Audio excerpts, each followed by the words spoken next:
এই রমজান মাসের স্পেশাল দুটো নিয়ামত আপনার জন্য আল্লাহর কাছে সুপারিশ করবে। সুবহানাল্লাহ বলেন না। একটা হলো তারাবি, আরেকটা হলো বন্ধু কোরআন তেলাওয়াত। আমি রমজান মাসের ফজিলত বরকত বোঝানোর জন্য বন্ধু আমি আপনাদেরকে বলছি, আমার নবী, আপনার নবী, দু জাহানের বাদশা নবী, ইমামুল মুরসালিন, সরকারে মদিনা, যিনি নবীদের নবী, উনি জানিয়ে দিয়েছেন বন্ধু হাদিস শরীফের মাধ্যমে, আল্লাহর কাছে কাল হাসরের দিন যেই ব্যক্তি প্রাণ খুলে আল্লাহর সন্তুষ্টির জন্য রোজা রেখেছে, আল্লাহ রাব্বুল আলামিন ওই রোজাদারের পক্ষ হয়ে তারাবি নামাজ আল্লাহর কাছে দরখাস্ত করবে, মনিব মনিব, আমি তারাবি নামাজ, আমি রোজা, আমি তোমার দরবারে তোমার বান্দার জন্য আজকে সুপারিশ করলাম, আমি তোমার বান্দার জন্য সুপারিশ করলাম, আমার কারণে তোমার বান্দা সারাদিন উপোস ছিল এবং স্ত্রীর কাছে যাওয়া থেকে সে দূরে ছিল। যেই কাজগুলো থেকে বিরত থাকলে সে রোজাদার হিসাবে চিহ্নিত হবে, ওই সবগুলো কাজ থেকে সে আমি রোজার কারণে বন্ধু আল্লাহর কাছে দরখাস্ত করবে, বিরত ছিল গো, তুমি তার পক্ষে থেকে আজকে আমি রোজার সুপারিশ কবুল করো। জোরে কন্যা সুবহানাল্লাহ। আমাদের দেশে দেখবেন, এখন বাংলাদেশে অন্য সময় হাফেজদের দাম কম থাকলেও বন্ধু এখন দেখবেন সূরা তারাবি অনেক মানুষই পড়তে চাইবে না। কথা বলে না কেন? হাফেজ খুঁজতে থাকে, ঠিক কিনা বলেন? আকীদায় যদি একটু যদি গলত থাকে তারপরে এটাকে নাথিং বলে উড়াই দেয়। কেন জানেন? এটা তার কোরআনের প্রতি প্রেম। আমি যে একটু আগে বারবার তারাবি বলেছি বন্ধু, আমি তারাবির কথা এই জন্য বলেছি, তারাবি নামাজের মাধ্যমে আমরা কোরআন খতম করি। কথা কয় না? অন্য সময় তেলাওয়াত করিবা না করে কিন্তু খতম তারাবি আমরা পড়ি। কোরআন আল্লাহর দরবারে কাল হাসরের ময়দানে সুপারিশ করবে, আল্লাহ গো, তোমার এই বান্দা আমি কোরআনের কারণে রাত্রি জাগরণ ছিল, তারাবি পড়তে কিন্তু সময় লাগে। দেখেন রমজান মাসে প্রতিদিন অনেক নামাজ পড়তে হয়। এশারের নামাজ তো 17 রাকাত, তারাবি নামাজ আসে 20 রাকাত। কত হলো? কথা কত? 37 রাকাত। সোজা কথা, কত রাকাত? এই নামাজ পড়তে কি সময় লাগে না? আপনি যেমন দুনিয়ার বুকে বন্ধু এই পরিশ্রমটা করবেন, এই পরিশ্রম আপনার কাজে লাগবে কাল হাসরের দিন। এই জন্য রমজান মাসটাকে আমাদেরকে আপন করে নিতে হবে। শুধু তাই নয়, রমজান মাসে প্রতিদিন জাহান্নামীকে মুক্ত করা হয়। সুবহানাল্লাহ বলেন না। আল্লাহর দিনের উপর থেকে আল্লাহর কোন বান্দা যদি মাত্র একটা রোজা রাখে, কয়টা রোজা? মাত্র একটা রোজা রাখে রে ও বন্ধু, হাদিস শরীফের মধ্যে এসেছে, আপনারা আমার প্রাণের নবী জানিয়ে দিয়েছেন, একটা রোজা সঠিকভাবে রাখার কারণে আল্লাহ রাব্বুল আলামিন ওই বান্দাকে ভালোবাসিয়া জাহান্নাম থেকে 70 বছরের দূরে সরিয়ে দেয়। আরো জোরে বলেন না সুবহানাল্লাহ। কত বছর? সোজা মনে করছেননি? এখনকার মানুষ বাঁচেও তো না 70 বছর। বন্ধু বন্ধু, এখানে একান্ত নয়, যারা পরিপূর্ণভাবে তোমরা রোজা রাখবা, অন্যায় করবা না, অপরাধ করবা না, সুদ খাইবা না, ঘুষ খাইবা না, মানুষের বদনাম করবা না, মানুষকে বকা দিবা না, অন্যায় অপরাধ সব ধরনের নোংরামি থেকে যখন তুমি বেঁচে থাকবে তাহলেই তুমি রোজাদার হবে। অন্যথায় রাসূল বলেছেন, তোমার রোজা দ্বারা শুধু সারাদিন উপবাসী হলো, অন্য কোনো বেনিফিট তুমি পাইলা না। তোমার তারাবি দ্বারা, তোমার কোরআন তেলাওয়াত দ্বারা তোমার শুধু রাত্রিটাই জাগরণ হলো, অন্য কোনো বেনিফিট তুমি পাবা না। কিন্তু যদি তুমি পরিপূর্ণ রোজাদার হয়ে যদি জীবনটা অতিবাহিত করতে পারো, তোমাদের জন্য আমাদের জন্য স্পেশাল নিয়ামত বন্ধু আল্লাহ রাসূল জানিয়ে দিয়েছেন, জান্নাতের একটা গেট, সেই গেটের নাম হলো বন্ধু রাইয়ান। আল্লাহ রাব্বুল আলামিন আমাদের জন্য রোজাদারের জন্য স্পেশাল ব্যবস্থা করে রাখলেন। আপনার আমার প্রাণের নবী বন্ধু জানিয়ে দিয়েছে, রাইয়ান নামক জান্নাতের গেটটা কাল হাসরের দিন ওপেন করে দেয়া হবে রে, শুধুমাত্র পরিপূর্ণ রোজাদাররা প্রবেশ করার জন্য। সমস্ত রোজাদার আল্লাহর গোলাম যারা আল্লাহর দিদারের আশায় রোজা রেখেছে, তারাবি পড়েছে, সকল নোংরামি থেকে দূরে থেকে তারা রোজাকে রোজা হিসাবে চিহ্নিত করতে পেরেছে, ওই ব্যক্তিদের জন্য রাইয়ান নামক জান্নাতের গেটটা ওপেন করা হবে। সব যখন বন্ধু ঢোকা শেষ হয়ে যাবে ব্লক করে দেওয়া হবে। জোরে জোরে বলেন না সুবহানাল্লাহ, আরো জোরে বলেন না সুবহানাল্লাহ।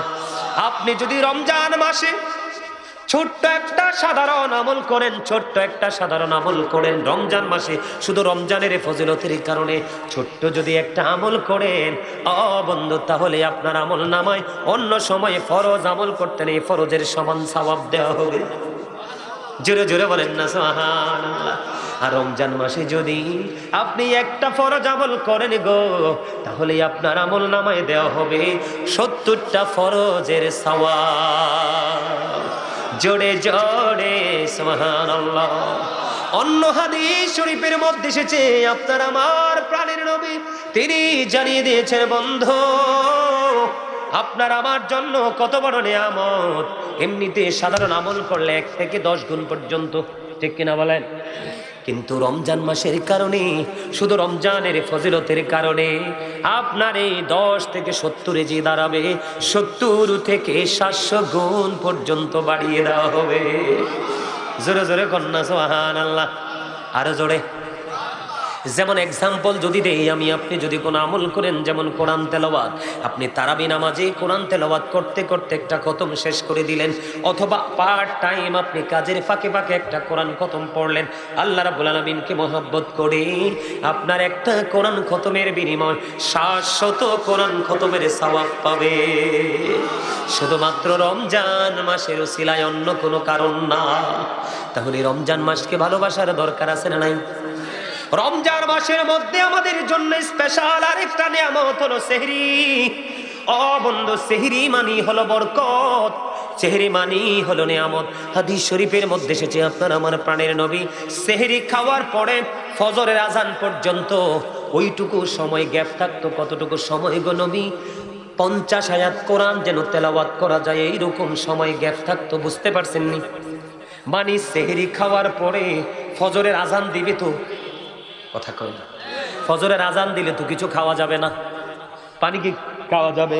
খাইলে কি রোজা হবে? ফজরের আজানের পরে বন্ধু কি করা যাবে না? খাওয়া যাবে না। রাসূল হাদিস শরীফের মধ্যে এসেছে, রাসূল যখন সেহরি খেতেন, সেহরি খাইয়া বন্ধু ফজর পর্যন্ত অতটুকু সময় গ্যাপ থাকতো।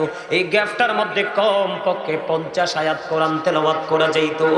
এমন একটা গ্যাপ রেখে রাসূল সেহরি খাইতো। কিন্তু বন্ধু, সেহরিটা কোনো সুদের টাকা দিয়ে খাইও না, অন্যের চুরি করা টাকা দিয়ে খাইও না, হারাম টাকা দিয়ে খাইও না, কারণ হারাম আল্লাহর দরবারে কখনো কবুল হয় না। প্রস্তুতি নিতে হবে। এখন সেই রমজান মাস আমাদের জন্য সুবর্ণ সুযোগ নিয়ে এসেছে। সুবহানাল্লাহ বলেন না? বন্ধুরি আমার, আপনার আমার প্রাণের নবী অত্যন্ত চমৎকার দোয়া আমাদেরকে শিখিয়ে গেছেন। আল্লাহুম্মা বারিক লানা ফি রাজাবা ও শাবানা ওয়া বাল্লিগনা রমাদান। আসেনি হুজুর? আপনার আমার প্রাণের নবী তিনি জানিয়ে দিয়েছে, উম্মত আল্লাহ রাব্বুল আলামিনের কাছে দরখাস্ত করে দাও। রাসূল গো, কি দরখাস্ত করব? নবীজি বুদ্ধি শিখিয়ে দিলেন, আল্লাহর কাছে দোয়া করো, আল্লাহুম্মা বারিক লানা ফি রাজাবা ও শাবানা ওয়া বাল্লিগনা রমাদান। আমার নবীজি বুদ্ধি শিখিয়ে দিলেন, উম্মত তোমরা আল্লাহর কাছে দোয়া করো, আল্লাহ গো আমাদেরকে রজব এবং শাবানের বরকত দান করুন, আমাদেরকে রোজা পর্যন্ত পৌঁছে দেয়। জোরে জোরে বলেন না সুবহানাল্লাহ। ফুলমুড়ি পূর্বপাড়া গ্রামের আমার ভাই, আমার বাবারা, আমার মা, আমার বোনদেরকে ডেকে ডেকে বলছি গো, সব কাজ কর্ম বন্ধ করে দাও না কিছু সময়ের জন্য, একটু প্রেম একটু মায়া নিয়ে কথাগুলো শোনো, হৃদয়ের জানালাগুলো শোনে নাও, খুলে শোনো। আমার তোমার আপনাদের জীবনের পরিবর্তন হয়ে যাবে, আমলের পরিবর্তন হয়ে যাবে। আমার নবী বুদ্ধি শিখিয়ে দিলেন, উম্মতগুলোকে তোমরা আল্লাহর কাছে দোয়া করো, যেই দোয়া নবীজিও করেছেন, আল্লাহ গো আমাদেরকে রজব এবং শাবানের বরকত দেন, রজব মাস এবং শাবান মাসের বরকত দান করুন, আমাদেরকে রমজান পর্যন্ত পৌঁছে দেন। এই পৌঁছে দেওয়ার মধ্যে অনেক রহস্য লুকায়িত। আমরা ওই পর্যন্ত হায়াতটা চাওয়া, কথা বলেন না, শুধু হায়াত পেলে চলবে না, আমাদেরকে সুস্থ থাকতে হবে, এটার মধ্যে সুস্থতাও চাওয়া, সুস্থতা কামনা করা, হায়াত চাওয়া, কারণ অসুস্থ হলেই কিন্তু রোজা রাখতে পারবো না, ঠিক কিনা বলে? বলো হুজুর কেন গো এই দোয়া নবীজি কেন শিখিয়ে দিলেন? সবচেয়ে মজার খবর, রাসূল বলেছেন শাবানু শাহরি, শাবান আমার মাস, ও রজব শাহরুল্লাহ, রজব হলো আল্লাহর মাস, ও রমাদানু শাহরু উম্মতি, রমজান মাস হলো আমার উম্মতের মাস। জোরে জোরে কন্যা সুবহানাল্লাহ। এখানে প্রেমের গন্ধ পাওয়া যায় কি যায় না? কথা বলেন না। রজব রজব মাস আল্লাহর মাস, শাবান মাস তার মানে মেরাজের মাস হলো আল্লাহর মাস, কারণ আল্লাহ রাব্বুল আলামিন এটাকে অত্যন্ত ডিজাইনেবল করে সাজিয়েছেন। আমার নবী বলেছেন শাবান মাস আমার মাস, রজব হলো আল্লাহর মাস, আর রমজান মাস হলো আমার উম্মতের মাস। বন্ধু, শাবান মাস হলো তুমি মাঠে বীজ লাগানোর মাস। কিসের মাস? আর রজব মাস হলো মাঠে বীজ লাগানোর মাস, শাবান মাস হলো কীটনাশক বা পানি সেচের মাস। যেমন আমি আপনাদেরকে এক্সাম্পল দিচ্ছি বন্ধু, আপনি যখন মাঠে ফসল লাগাবেন কিছুদিন পরে পানি দিবেন এবং সার মশলা দিবেন কিনা?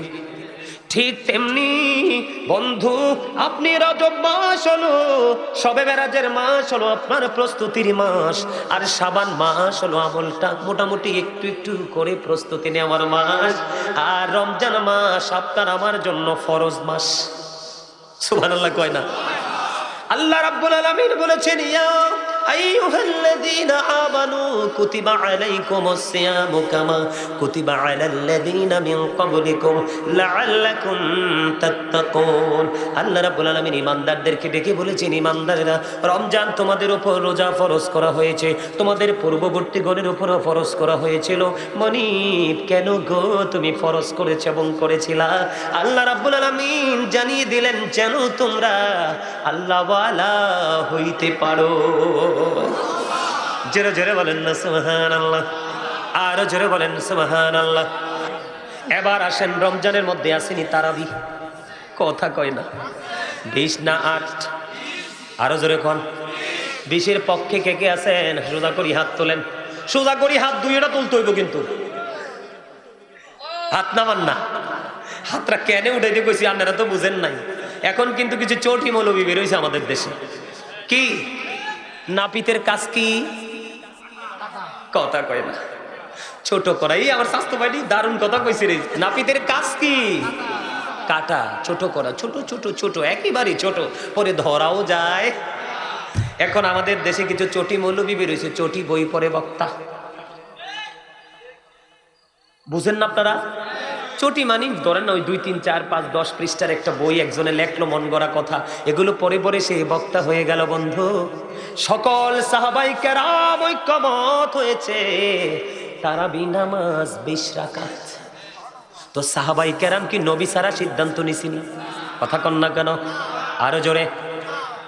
আমার নবীজি, নবীজির প্রিয় সাহাবী, আজকেও বন্ধু কিতাব দেখেছি, আমি সেই বিতর্কের দিকে যাই না, আমি শুধু আপনাদেরকে বলবো আমরা তারাবি 20 রাকাত পড়বো। যদি দাঁড়াইয়া দাঁড়াইয়া বলে হুজুর আমি অসুস্থ, 12 রাকাত পড়ার পরে ক্লান্তি চলে আসলো, আমি আজকে বলে দিলাম বসে বসে 8 রাকাত পড়ে নিবেন, তারপরেও তারাবি নামাজ ছাঁটাই করা যাবে না, কোনো কাঠ মোল্লার কথা শোনা যাবে না। আমি আপনাদেরকে এক্সাম্পল দিই, চাচা আপনারা যারা আছেন, আমরা তখন ছোট ছিলাম, পিচ্ছি পিচ্ছি মনে আছে, আপনাদের জামানায় 5 গ্রাম খোঁজে একটা আলেম পাওয়া যাইতো না, কিন্তু রহমতে ভরপুর ছিল, আলেম ছিল না বেশি, রহমতের অভাব ছিল না, কমতি ছিল না। হুজুর কেন? তাদের সিনাই ছিল রাসূল প্রেম, কোরআন হাদিসের সঠিক গান ছিল, সঠিক প্রচার প্রসার ছিল, এই জন্য রহমতের কমতি ছিল না। যদি আলেম কম থাকছে, তারা যেদিক দিয়ে হেঁটে গেছে সেদিক বাগান হয়ে গেছে। কিন্তু এখন মৌলবী জাল মারলে জালেও আটবে না, কিন্তু খুঁজে দেখেন পিঞ্জরটা খালি।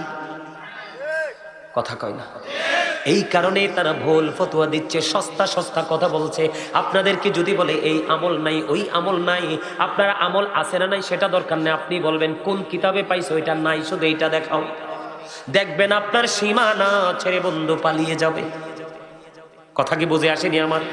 তারাবি নামাজ 20 রাকাত, কয় রাকাত? আমি কিন্তু কদরের একটা বরকত আপনাদেরকে বলে দিলাম। এবার আসেন বন্ধু, রমজানের মধ্যে আছে একটা তারাবি, প্রতিদিন আমরা 20 রাকাত করে তারাবি পড়ব। বন্ধুরি আমার, বন্ধু আমার দিকে তাকান, হাদিস শরীফের মধ্যে এসেছে এখন আমাদের গ্রামে গঞ্জে পাড়ায় পাড়ায় মহল্লায় মহল্লায় নারী পুরুষ সমন্বয় করে সুদ খায়। মরণ হইছে গরিবের, কথা কয় না? মরণ কার? গরিব মানুষের।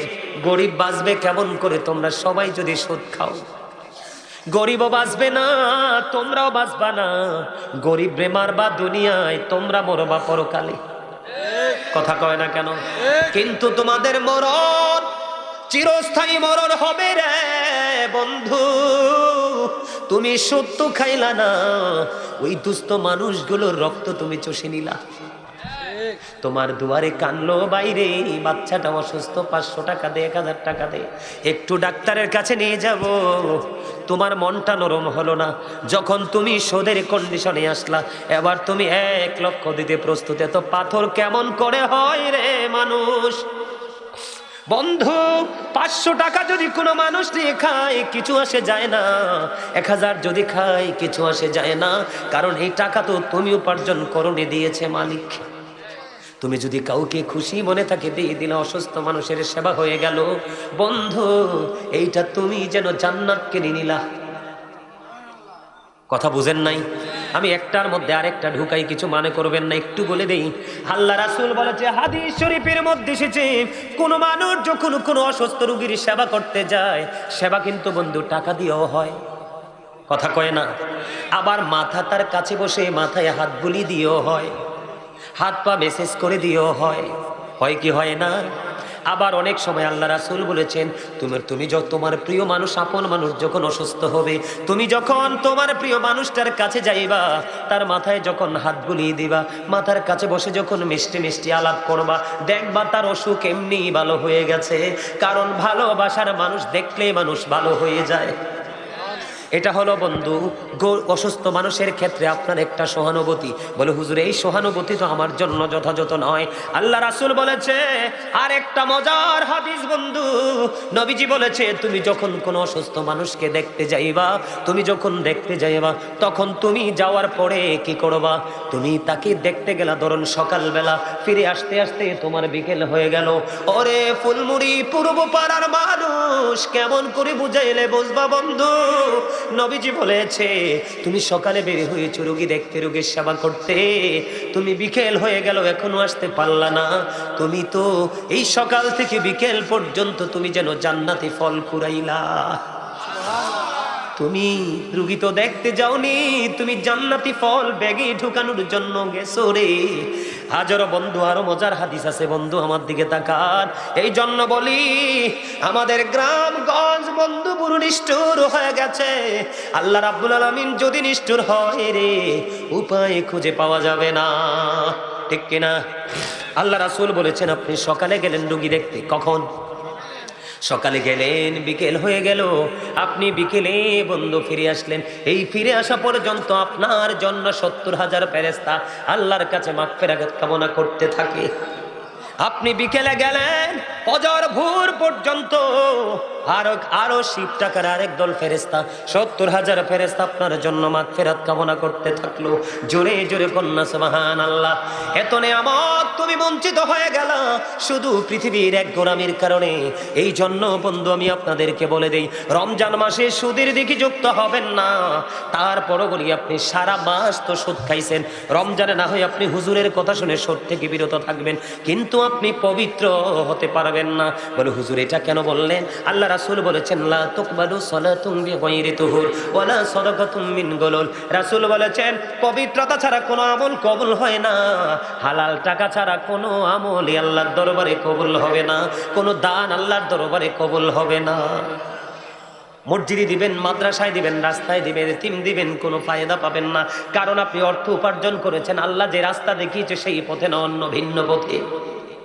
হাদিস শরীফের মধ্যে আসছে, যেই ব্যক্তি সুদ খাইলো সে যেন তার মাকে বিবাহ করলো। ওমান আউযুবিল্লাহ কয় না। সুদের মাধ্যমে যে ব্যক্তি 1টি টাকা মাত্র উপার্জন করলো সেই যেন তার মায়ের সাথে 36 বার জিনা করলো। এত বড় জঘন্য অপরাধের মধ্য দিয়ে যারা চেহারি খাইবা গো, তাদের কোনো উপায় থাকবে না। এখন তো স্মার্ট ভাষায় সুদ খায় কয় বেনিফিট, কথা কয় না, আবার কয় মুনাফা, আবার কয় ইন্টারেস্ট, কথা কয় না কেন? যিনি সুদ খায়, যিনি সুদ দেয়, যিনি সুদের টাকা কালেকশনে নিয়োজিত থাকে, এমনি করে করে সুদের সাথে যত সম্পৃক্ত সবার অপরাধ বন্ধু সমান এবং শাস্তিও সমান। এই জন্য সেহরি খাওয়া যাবে না সুদ ঘোষ হারাম টাকা দিয়ে, এবং ইফতারিও করা যাবে না হারাম টাকা দিয়ে। কারণ ইফতারির সময়টা হলো মুমিনের জন্য বড় নেয়ামতের সময়। সেহরির মধ্যে কিন্তু যথেষ্ট বরকত, আপনারা বরকতটা বিনষ্ট করবেন না, আমার অনুরোধ। কথাকে বুঝে আসছি না আপনাদের? এই বরকত নষ্ট করবেন না। ইফতারি এখন আমাদের দেশের মানুষ কিন্তু বন্ধু কসাই চাইতে খারাপ হয়ে গেছে। ভদ্র কোনো মানুষ ব্যবসা করে বলে আমার মনে হয় না। আপনারা আমার দিকে বকার আঙ্গুল তুলতে পারেন, নেগেটিভ আঙ্গুল তুলতে পারেন, বলে হুজুর কেন? যে কোনো সময় আসলে বন্ধু জনগণকে জিম্মি করার জন্য সিন্ডিকেট করে, কথা কন না কেন? আহারে ব্যবসা, আমার নবীজি বলেছেন ওয়াকিমুল, আল্লাহ বলেছেন ওয়াকিমুল ওয়াজনা বিল কিসতি ওয়ালা তুকসিরুল মিজান। আল্লাহ বলেছেন ন্যায্য ওজন কায়েম করো, ওজনে কম দিও না। ব্যবসায়িক নবীজি ব্যবসা করেছেন, নবীজির আদর্শ লালন করো। নবীজির আদর্শ লালন করতে পারছো না, উপায় নাই। আমাদের দেশের এখনকার মানুষ ব্যবসা করার আগে চুরি শিখে, কথা বলেন না কেন? ওই দিন দেখলাম ডিমের বাজারে চড়া, ডিমের বাজার কি চড়া, ভোক্তা অধিকার থেকে বন্ধু চলে আসলো। আইসা দেখলাম দাড়িওয়ালা মুরব্বী, মাথায় টুপি, কত বড় জুব্বা পরানো, ওনার ওই স্টক থেকে 1 লক্ষের উপরেও ডিম ধরছে। ওনাকে প্রশ্ন করার পরে কেন উত্তর দিতে পারে না? এই টাকা ওই যে বলেছি এগুলো ধোঁকা, এগুলো কি আপনারা বলেন ধোঁকা কিনা? আরো জোরে কোন? বাংলাদেশে শুধু আপনার মুখে স্বাদ লাগানোর জন্য কত ধরনের নোংরামি খাবারের মধ্যে ইউজ করে। আপনাদেরকে আমি আজকে হাত জোর করে অনুরোধ করে যাই বন্ধু, এই যে খোলা আকাশের নিচে সারাদিন লাগায় ইফতারি বানায়, সারাদিন লাগাই ইফতারি বানায় বন্ধু, পাতলা একটা পলিথিন শুধু জাস্ট ফর্মালিটি হিসাবে তার উপর দিয়ে ছাউনি দিয়ে রাখে, রাখে কি রাখে না? এটা যখন দিয়ে রাখে দেখবেন রাস্তা দিয়ে গাড়ি আসা যাওয়া করছে, ধুলা বালি ইচ্ছে মতো ঢুকছে। যেই তেল দিয়ে ভাজা ভাত তারা ভাজাটা করছে, তেলটাও কিন্তু ভালো না। 3 দিন 4 দিন 5 দিন 6 দিন আমি হোটেলের মধ্যে পর্যন্ত ঢুকছি, ঢুকে দেখেছি মাছি তেলাপোকা পর্যন্ত তেলের মধ্যে পড়ে থাকে বন্ধু। ওই রকম তেল পুরানটার সাথে নতুনটা ম্যাচ করে বন্ধু তারা কি করে খাবার তৈরি করে। এই জন্য আমার নবীজি কি করতেন? আমার নবীজি জানিয়ে দিয়েছেন যে তোমরা কি করবে, ইফতারির সময় খেজুর দিয়ে ইফতার করবা। সুবহানাল্লাহ বলেন না? নবীজি কাঁচা খেজুর যদি না পাইতো, নবীজি শুকনো খেজুর দিয়ে ইফতার করতেন। ও বন্ধু, নবীজি যদি শুকনা খেজুর যদি না থাকতো, পানি দিয়ে আল্লাহ রাসূল ইফতারি করতেন।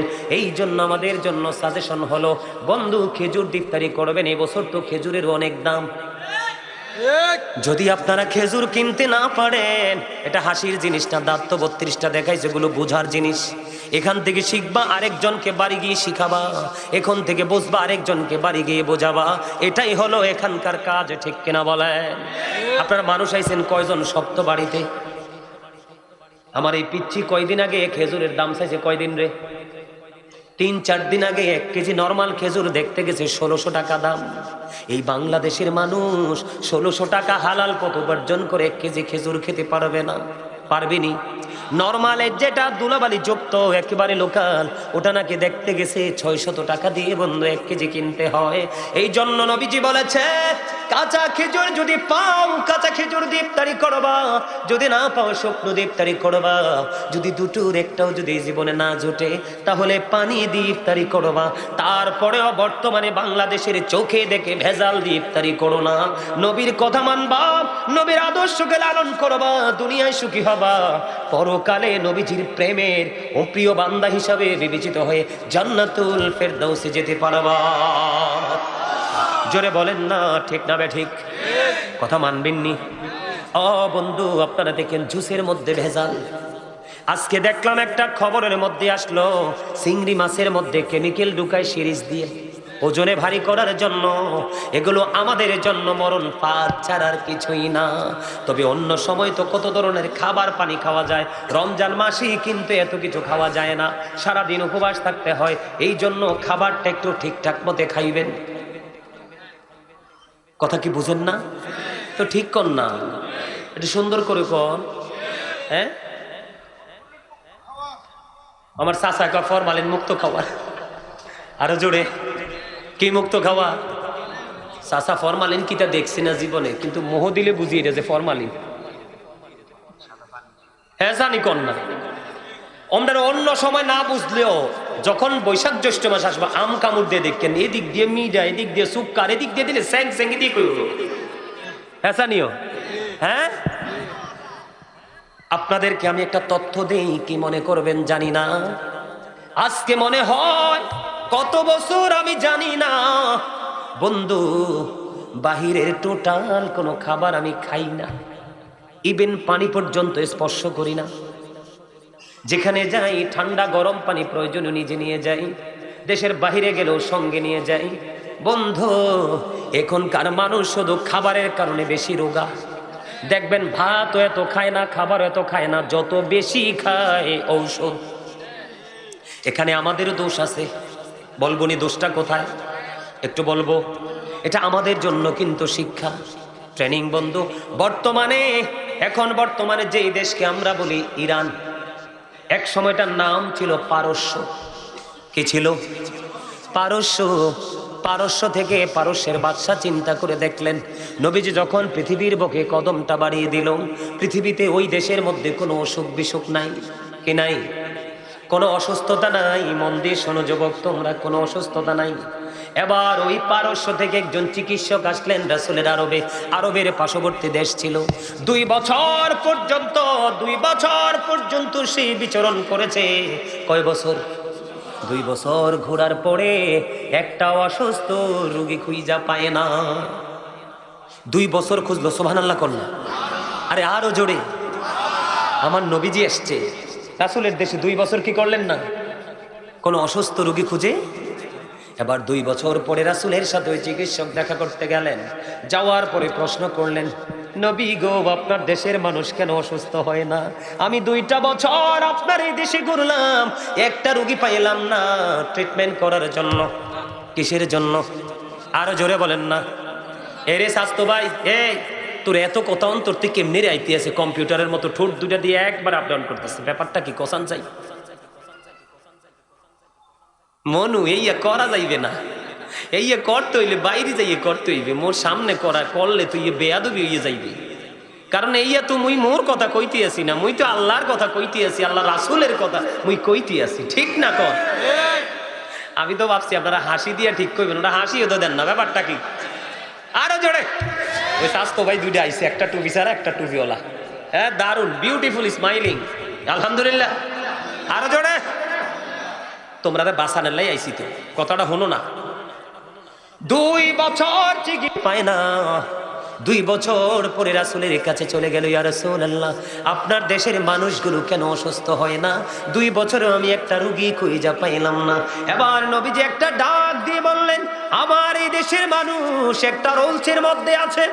ইয়া রাসূলুল্লাহ, নবী গো, আপনার দেশের মানুষ কোন রুলসের মধ্যে আসে, যেই রুলসটা অনুকরণ করলে সুস্থ থাকা যায়? এবার নবীজি ডাক দিয়ে বললেন, আমার দেশের মানুষ অনেক বেশি পেটে খিদা না লাগলে তারা খাবার নিয়ে বসে না। সুবহানাল্লাহ বলেন না। আবার যখন তাদের পেটটা ভরতে থাকে, পেটটা ভরার আগেই তারা খাবারটা ছেড়ে উঠে যায়। তার মানে নবীজি বুঝিয়ে দিলেন, পুরো ব্যাখ্যাটা আমি আপনাদেরকে দেই। পেটটাকে নিজের মতো করে 3 ভাগে ভাগ করে। কয় ভাগে? 1 ভাগ শুধু খাবার, আরেক ভাগ শুধু পানি, আরেক ভাগ রাখে পুরো খালি। এখন তো তোমরা বিয়া বাড়িতে যাইও খাইছো এই দূর পর্যন্ত, বন্ধু ডাক দিছে আয় কোক খাইয়া যায়, এনে যাইও কোক খাইছো। হিয়ান দি স্বাস্থ্য ভাই একটা ডাক দিছে, আই বিদেশ থেকে কুরিয়ার থেকে আইসি, আই চলে যা মায় একটা কফি খাই যায়, এন্দি কফিও দইছ। এত খাবারে কখনোই মানুষকে সুস্থ রাখে না। যত অল্প খাবে, যত পানি বেশি খাবে, খাবার খাবে কম, পানি খাবে বেশি, দেখবা তোমার জীবনের মান কত সুন্দর। নবীজির শিক্ষা বন্ধু, এই আদর্শ লালন করো। তুমি কোনোদিন ডাক্তারের কাছে যাওয়া লাগবে না। তোমার অসুখ হইতে লাগলো, মালিক এটাকে আউট করে দিবে। কারণ হলো আল্লাহ ডাক দিয়া বলবে, গো আমার এই পাগল তো আমার হাবিবকে ফলো করছে, আমি আমার হাবিবকে, আমার হাবিবের পাগলকে আমি অন্যের কাছে ছোট করব না। বুঝতে পারছেননি? তাহলে রমজান মাসটা একটু সুন্দর করে চলার চেষ্টা করবেন। বাইরের খাবার খাওয়া থেকে বিরত থাকবেন। ঘরে যতটুকু সম্ভব ততটুকু আপনি বানিয়ে খাবার খাবেন। ঘরের তেলটাও হবে পিওর। আজকে রান্নাটা কিন্তু আজকের তেল দিয়ে হবে। এমনি করে করে একটা রুলসের মধ্যে চলে আসবেন। অল্প খাবার খাবেন, পানি বেশি খাবেন। কয়েক মাস আগে লন্ডনে ব্রিটিশ রানী দ্বিতীয় এলিজাবেথ মারা গেছে, আপনারা জানেন তো। ওনার দীর্ঘ হায়াত, কিন্তু তিনি ডাক্তারের কাছে যাননি। আমরা মুসলমান হওয়ার পরে ওরা রাসূলের আদর্শ লালন করি না, কিন্তু ব্রিটিশ রানী দ্বিতীয় এলিজাবেথ তিনি বন্ধু রাসূলের আদর্শকে 100% লালন করেছে। ওনার ইন্তেকালের পরে যখন ওনার ফ্যামিলি পরিবার থেকে বন্ধু তথ্য জানতে চাইলেন ব্রিটিশ রানী এলিজাবেথ এত লম্বা সময় সুস্থ থাকার মানে কি, তখন তারা উত্তর দিয়েছেন, আমাদের রানী আমাদের পরিবারের অন্যতম একজন সদস্য ছিলেন। তিনি যখন খাবার খাইতেন তখন তিনি নিজেকে প্রধানমন্ত্রী মনে করতেন না। লন্ডনের মতো, যুক্তরাজ্যের মতো দেশের একজন প্রধানমন্ত্রী ছিলেন, অনেক জনপ্রিয় ছিল। বন্ধু আমার অসংখ্য ভক্ত লন্ডনে, সবার মুখে শুনছি রানী দ্বিতীয় এলিজাবেথ যখন মারা গেছে সবাই দুঃখ করেছে। আমি বলেছি দুঃখ করে লাভ হবে না, কারণ সে তো ঈমান এনে মারা যায়নি। ঠিক না বেঠি? বন্ধু আমি আপনাদেরকে জাস্ট তথ্যটা দিচ্ছি, না হয়তো বলতাম না। ওনার জীবনী থেকে জানা গেল উনি দৈনিক 5 থেকে 6 বার খাইতো, শুধু একটু করে করে, অল্প করে করে খাইতেন। পানি তিনি বেশি বেশি পান করতেন। এই সময় দীর্ঘ লম্বা হায়াত নিয়ে বেঁচেছিলেন, কিন্তু ডাক্তারের কাছে যাওয়ার প্রয়োজন হয়নি। ওমা সুবহানাল্লাহ কয় না? হে বেঈমান হয়ে রাসূলকে ফলো করেছে, আর আমরা মুসলমান হয়ে খবরই তো নাই। কথা কন না কেন? আর একটা জিনিস হলো বন্ধু, রমজান মাসে তারাবি নামাজ দিয়ে কিন্তু অনেক ধরনের কাদা ছোড়াছড়ি আছে আমাদের দেশে। আমরা কাদা ছোড়াছড়ির মধ্যে নেই, আমরা আছি 22 রাকাত তারাবির মধ্যে। কথা কন না? আরো জোরে। তবে ইফতারিটা যে করবেন যথাসময়ে করবেন। যিনি যথাসময়ে ইফতারি করবে তার উপরে খোদার রহমত বর্ষিত হবে। বন্ধু যতদিন রোজা রাখেন ইফতারিটা যথাসময়ে করে ফেলবেন। আপনাদের এলাকায় মহিলারা জামাতে যাইতে চায়নি না? মাশাআল্লাহ, আলহামদুলিল্লাহ বলেন। যদিও যাইতে চায় না, আমি আপনাদেরকে আরেকটা স্পেশাল তথ্য দেই, নিবেননি নাকি বিরক্ত হবেন? মহিলারা কি ঘরে থাকা উচিত না বাহিরে? কথা কন না? আরো জোরে। কোনো অজুহাতে যদি বাইরে যায় তার সঙ্গে থাকতে হবে স্বামী, অন্যথায় থাকতে হবে উপযুক্ত সন্তান, অন্যথায় থাকতে হবে তার বাবা। আর কারো সঙ্গে তিনি বাইরে যেতে পারবে না। বলে হুজুর কেন আসলেন? বাংলাদেশের বিভিন্ন জেলায় জেলায় বন্ধু নারীরা জামাতে যায়, টিভিতে দেখি, আফসোস লাগে। আল্লাহ বলেছেন অকরনা ফি বুয়ুতিকুন্না ওয়ালা তাবাররাজনা তাবাররুজাল জাহিলিয়াতিল ওলা। আল্লাহ বলতেছে মহিলারা তোমরা ঘরে থাকো ওই জাহিলি যুগের নারীদের মতো, তোমাদের রূপটা অন্য কোনো বেগানা পুরুষের সামনে প্রদর্শন করিও না। সুবহানাল্লাহ বলেন না? তাহলে এটা কি তারাবির অজুহাতে বের হওয়া যাবে? আমি আপনাদেরকে বলি, নারী এবং পুরুষ জন্মগতভাবে বৈশিষ্ট্যগতভাবে যেমন আলাদা, পার্থক্য কিনা? কথা কয় না? নারীদের গঠন একরকম, আমাদের গঠন একরকম, পার্থক্য আছে না নাই? নারীরা সৃষ্টিগতভাবে পুরুষ নারীর মধ্যে যেমন সৃষ্টিগত পার্থক্য আছে, ঠিক আমলের ক্ষেত্রেও তা আমাদের আমলের ক্ষেত্রেও সিস্টেমের দিক দিয়ে পার্থক্য আছে। কথা বলেন না কেন? যেমন নামাজ, পুরুষেরা বাইরে যদি এসে জামাতে পড়ে 25 গুণ বেশি সওয়াব, আর নারীরা যদি জামাত ছেড়ে ঘরের মধ্যে ঘরের অভ্যন্তরে তার গোপন কক্ষে যদি নামাজ পড়ে, তাহলে তার ফজিলতের চিন্তা করার চাইতে মাকরুহ কাজ থেকে বিরত থাকা উত্তম। কথা বলেন না কেন? যেই জায়গায় ঈদের জামাত তারা পড়ার অনুমতি নাই, যেই জায়গায় জুমার নামাজ সাইয়্যিদুল আইয়াম শ্রেষ্ঠ দিন জুমার দিন, জুমার নামাজ যে জায়গায় পড়া তাদের জন্য কি নাই? হুকুম নাই। তাহলে তারাবি নামাজেও যাওয়া কি ঠিক না? আল্লাহ তো আগেই বলছে তোমরা ঘরে থাকো। হযরত উম্মে হুমায়রা রাদিয়াল্লাহু তাআলা আনহা থেকে বর্ণিত, আমার নবীজি বলতেছেন, তিনি একদিন বলতেছি, ইয়া রাসূলুল্লাহ, ইয়া হাবিবাল্লাহ, নবী গো, আমি আপনার পিছনে নামাজ পড়তে ভালোবাসি। কথা বুঝে নেবেন, হাদিস শরীফ। আমি আপনার পিছনে নামাজ পড়তে পছন্দ করি গো নবী। নবীজি ডাক দিয়ে বললেন, আমি জানি তুমি আমার পিছনে নামাজ পড়তে পছন্দ করো, কিন্তু আমি নবীর পিছনে নামাজ পড়ার চাইতে তোমার উত্তম হলো তোমার ঘরের অভ্যন্তরে নামাজ পড়া। আপনারা বলেন, আমার নবীর চাইতে দামি কেউ আসেনি? নবীর চাইতে দামি যদি কেউ না থাকে, তাহলে এই পৃথিবীর ইমামের পেছনে নারীরা যাইতে পারবেনি। উম্মে সালামা রাদিয়াল্লাহু তাআলা আনহা থেকে হাদিস বর্ণিত, তিনি বলেছেন, আপনার আমার প্রাণের নবী তিনি জানিয়ে দিয়েছেন, আপনার আমার প্রাণের নবী তিনি জানিয়ে দিয়েছেন, মহিলাদের সবচেয়ে বড় মসজিদ হলো তাদের ঘরের অভ্যন্তর। জোরে জোরে বলুন না সুবহানাল্লাহ। আব্দুল্লাহ ইবনে মাসউদ রাদিয়াল্লাহু তাআলা, কটা বাজে? 10 মিনিট পরে নিয়ে আইয়া পড়তে আসেনি কোনো ওয়াজটা শেষ করি গেলে হুজুর চলিয়েই গো। আমি বুঝতেছি তো আপনাদের মনটা অনেক সুন্দর হয়ে গেছে, আমি দেখতেছি তো একেবারে পলকহীন দৃষ্টি আমার দিকে। আল্লাহ সবাইকে কবুল করে নিক, আমিন। বন্ধু একটুখানি শুনেন, মনে রেখে দিবেন, হযরত উম্মে সালামা রাদিয়াল্লাহু তাআলা আনহা তিনি বলেছেন, আল্লাহর হাবিব বলেছেন, মহিলাদের সর্বোত্তম মসজিদ হলো তার ঘরের অভ্যন্তর। হাদিস শরীফের মধ্যে এসেছে, মহিলাদের কক্ষের নামাজ বারান্দার নামাজের চাইতে অনেক উত্তম। এখান থেকে বোঝা যায় সে তার এমন একটা রুমের মধ্যে নামাজটা পড়তে হবে যেই রুমের মধ্যে ঢুকলে কোনো পুরুষ অনুভব করতে পারবে না। এখান থেকে বোঝা যায় মহিলারা ঘরের বারান্দাও নামাজ পড়তে পারবে না, তার একবারে আপন গোপন কক্ষে পড়তে হবে। আব্দুল্লাহ ইবনে মাসউদ রাদিয়াল্লাহু তাআলা আনহু থেকে হাদিস বর্ণিত, তিনি বললেন, একদিন জুমার দিনে জুম্মার মসজিদে তিনি মহিলাদেরকে দেখতে পেলেন। সঙ্গে সঙ্গে বন্ধু তিনি মহিলাদেরকে জুমার মসজিদ থেকে বের করে দিলেন। তিনি ডেকে ডেকে বললেন, তোমাদের জন্য জুমার নামাজ পড়া তোমাদের জন্য কি নয়, বরাদ্দ করে নয়, জায়েজ নয়, বরাদ্দ করেন, এটা মাকরুহ। তুমি ঘরে গিয়ে নামাজ পড়ো, কারণ এই বাহিরে নামাজ পড়ার চাইতে তোমার ঘরের নামাজ অনেক উত্তম। এখনকার মহিলারা যেমনি ভাবে বন্ধু সুন্দর চেহারাটাকে আরো সুন্দর করে বিভিন্ন গ্লেজি তারা পারফিউম ইউজ করে, পোশাক আশাকে যেভাবে তারা আধুনিকতার ছোঁয়ায় লেগেছে, ওই রকম যদি ওই জামানায় নবীজি দেখতে পাইতো, 100% তাদেরকে ঘরে ঢুকিয়ে দিতেন, তাদেরকে বাইরে আসতে কোনোদিনও বলতেন না। ঠিক কিনা বলে? ও বন্ধু, ওসামা ইবনে যায়েদ রাদিয়াল্লাহু তাআলা আনহু থেকে বর্ণিত এই হাদিস শরীফটা অত্যন্ত ভয়ঙ্কর, আপনারা শুনে নেন। হাদিস শরীফ এসেছে বুখারী এবং মুসলিম শরীফের মধ্যে। আপনার আমার প্রাণের নবী জানিয়ে গেছেন, উম্মতেরা তোমরা সবাই শোনো, আমি আজকাদেরকে ফুলমুড়ি পূর্ব পাড়ার সকল ভাই বাবাদেরকে বলবো রে, তোমরা সবাই হৃদয় খুলে বন্ধু শোনো। আমার নবীজি বলেছেন, নারীদের চাইতে বড় বিপর্যয়, নারীদের চাইতে বড় বিপদ, নারীদের চাইতে ভয়ঙ্কর উম্মতের জন্য আর কিছু রেখে যায়নি।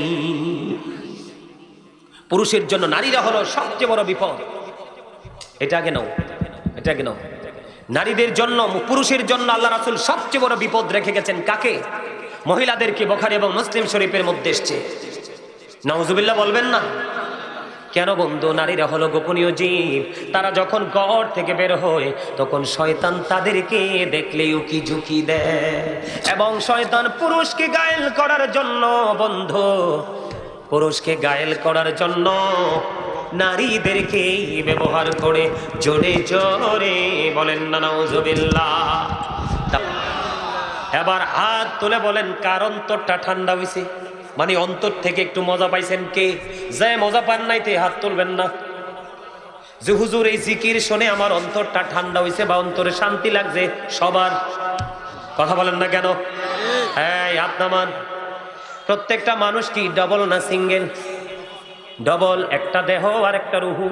দেহের খাবার পৃথিবীর যে কোনো বাজারে গেলে পাওয়া যায়, চা দোকানে গেলে পর্যন্ত দেহের খাবার মিলি।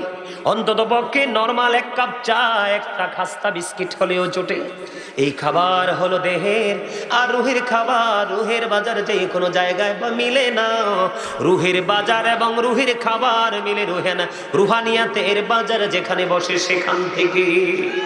কথা বলেন না কেন? আজকের বাজার হলো রুহানিয়াতের বাজার, যেটা দেখানো যাবে না, শুধু হৃদয় থেকে আমরা অনুভব করতে পারবো। আলহামদুলিল্লাহ। যেই ওয়াজটা লই আইছি এটা তো দ্বারে কাছে যাইতারি না, আপনাদেরকে তো অ্যাক্টিভে করতে পারি না। ওয়াজ ঢুকবো কেমনে করবে? আমি কিন্তু যেই ওয়াজ লই আইছি সেই ওয়াজের দ্বারে কাছেও আইছি না। ওয়াজ কিন্তু কইরা যাবো মনু, মুই কিন্তু কষ্ট করে আইছি। হাসতেও পারেন না। আমার এই স্বাস্থ্য ভাইটা কালা, তার মনটা যে কত বালা আল্লাহ জানে। এই যে এইটা টুপির দাড়িটারি নাই, আবার এই যে শুরুতে বইছে, এই যে মজা কইরাও দূরত পড়তেছে, জিকির করতেছে, আমার চাচার স্বাস্থ্য ভাইটা দোটা কর্নার করে হইছে। আলহামদুলিল্লাহ জোরে কন্যা আলহামদুলিল্লাহ কইতো আপনারা ডরান। All praise is to Allah, সমস্ত প্রশংসা আল্লাহর জন্য। কেন জানেন? আল্লাহ এত কিছু বানাইলো বন্ধু, এত কিছুর মাঝে সুন্দর করছে আমাদেরকে। আমরা বলি পৃথিবীর একজন মানুষ কালো, একজন সুন্দর, একজন লম্বা, একজন খাটো, একজন চিকন, একজন মোটা, কিন্তু আল্লাহর কাছে সবাই অনেক সুন্দর। আল্লাহ বলে ফি আই সূরাতিন মা শাআ রাক্কাবাক। আল্লাহ বলে আল্লাহ ক্রিয়েটেড দ্য মাইন্ড, আল্লাহর মন মতো করে আমাদেরকে বানাইছে। আল্লাহ সূরা ৩ এর মধ্যে বলেছে লাকাদ খালাকনাল ইনসানা ফি আহসানি তাকবীম। আসেনিও আল্লাহ কয় আসমান জমিন চন্দ্র সূর্যের মধ্যে যা আছে সব কিছুর চাইতে সুন্দর হলো মানুষ। কেন রে সুন্দর মানুষগুলো কালো হয়ে গেল? কেন রে সুন্দর মানুষের মনটা নোংরা হয়ে গেল? একটা মাত্র নোংরামির কারণ, ইসলামের রং লাগেনি এখনো পর্যন্ত। রং সারাক্ষণ তুমি লাগাচ্ছ, তোমার বডিতে রুহে লাগাইতে পারো নাই। যদি তোমার রুহে মনের ঘরে যদি ইসলামের রং তুমি একটু লাগাইতা, তোমাকে পৃথিবী পাগল করতে পারতো না। কথা বলেন না? যদি মানুষ আজকে মাহফিল কি জিনিস বুঝতো, আখিরাত কি জিনিস বুঝতো, আল্লাহর কাছে হিসাব দেওয়া কি জিনিস বুঝতো, এটা কত ভয়ঙ্কর জানতো, তাহলে আজকের মাহফিলে লটারির মাধ্যমে মানুষ আগে আসতো। কথা বলেন না কেন? আপনাদের এই গ্রামের মানুষ বলো সব ধনী। আজরাইল আইলে 20 লাখ টাকার চেক ধরাই দিবে।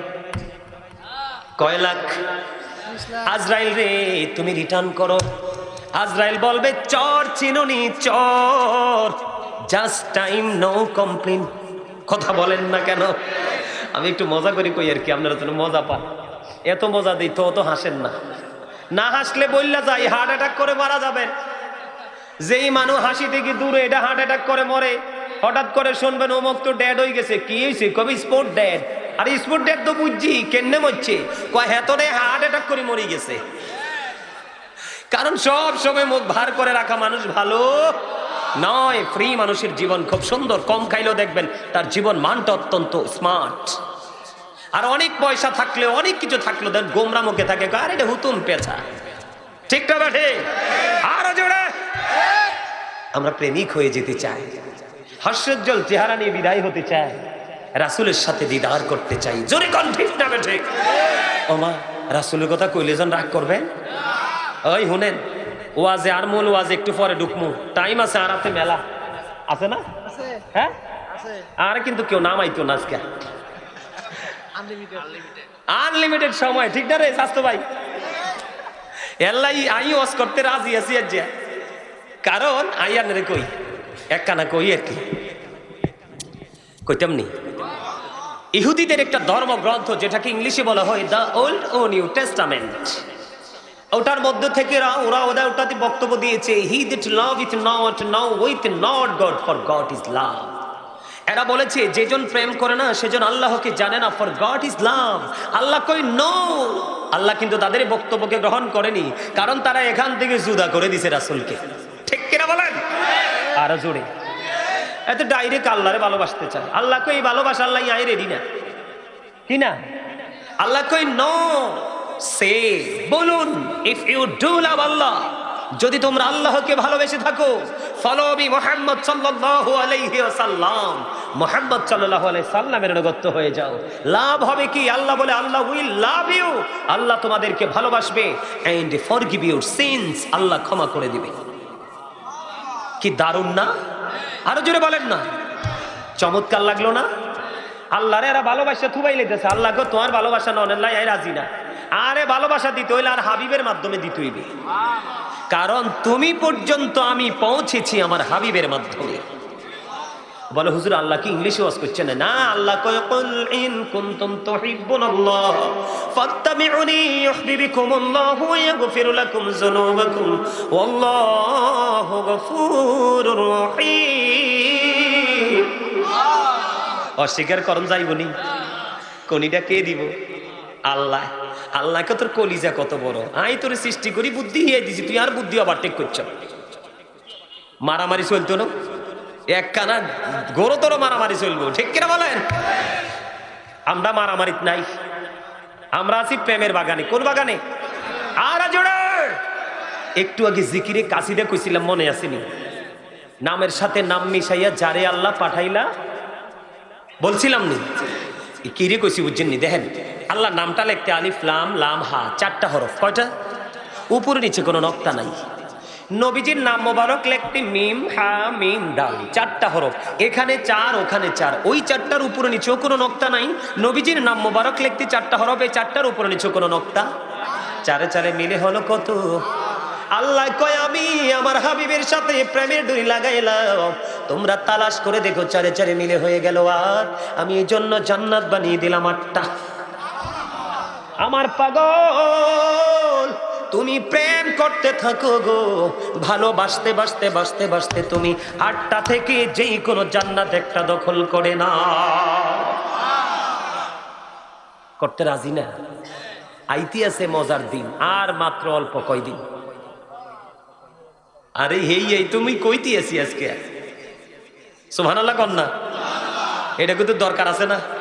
আরো জোরে কন্যা আসেনি? খুব দারুণ জিনিস, খুবই মজার জিনিস।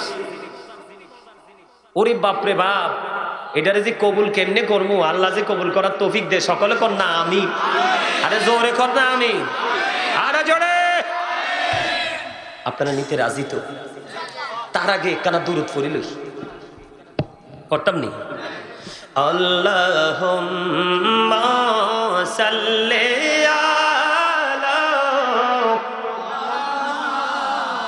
ওয়া আলা আলি সাইয়্যিদিনা মুহাম্মাদ ওয়া আলা আলি মুহাম্মাদ।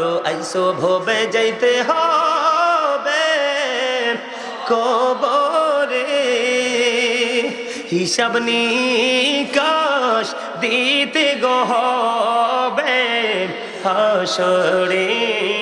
আল্লাহুম্মা মোটামুটি আইছে মাশাআল্লাহ। ওয়া আলা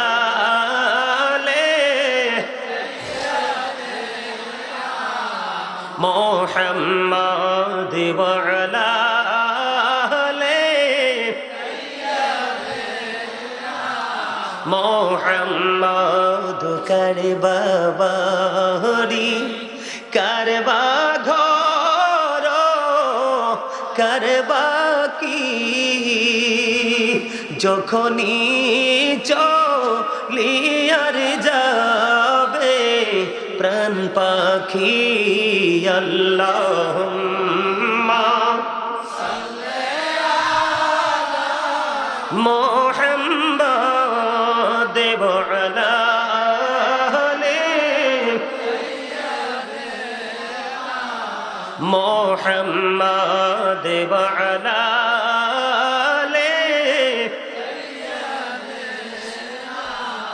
মোহাম্মদ কান্দায়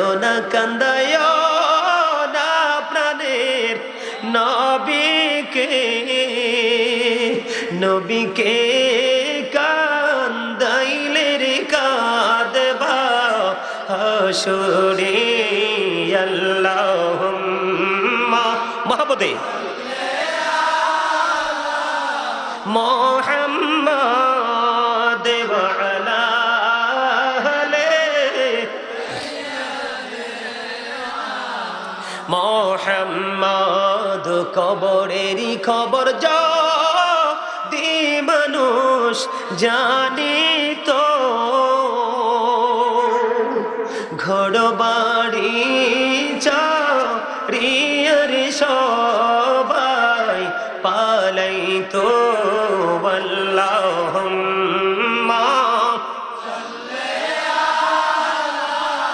মুহাম্মদ ওয়ালা আলি মুহাম্মদ জোরে জোরে বলেন না আলহামদুলিল্লাহ। দুরূদ যে পড়ছি কিছু বুঝছেননি কথাগুলো? আমি আপনাদেরকে আরো বেশি অ্যাক্টিভ করার জন্য আমি অন্য দুরূদও পড়তে পারতাম।